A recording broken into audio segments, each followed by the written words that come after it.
Yeah.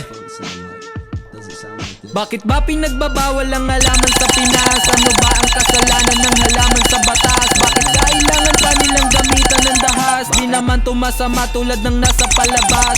Sa TV at sa radyo masama daw ang damo.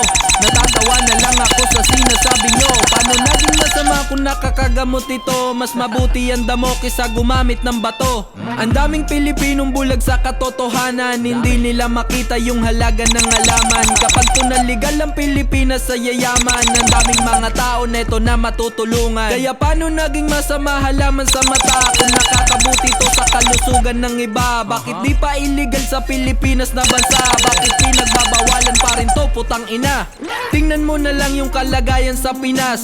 Ang dami ng patayan nagkakalat sa labas. May barilan, may saksakan, may huldapan sa Pinas. Ano ba ang nangyayari? Bakit di yan malutas? Puro na lang bagulo ang nangyayari sa Pinas. Ano pang ginagawa ng mahal natin na batas? Bakit di pa malutas yung mga kaso sa labas? Bakit di nakukulong yung nagkasala sa batas? Pag mahirap nagkasala, di agad nalulutas. Pag mayaman nagkasala, agad nakakalabas. Pera-pera ang timbangan pari dito sa batas. At kapag mahirap ka, wala kang kwenta sa Pinas. Kawawang Pilipinas, di nadarag ng dayuhan. Ninanakawan pa nila tayo ng kayamanan. Pati ang mga isla natin na ari-arian ay pilit sinasakop din itong mga dayuhan. Kawawang Pilipinas, di nadarag ng dayuhan. Ninanakawan pa nila tayo ng kayamanan. Pati ang mga isla natin na ari-arian ay pilit sinasakop din itong mga dayuhan. Kaya eto ako pare palihim nagdadamo. Laging nasa may dilema, anak mo kasama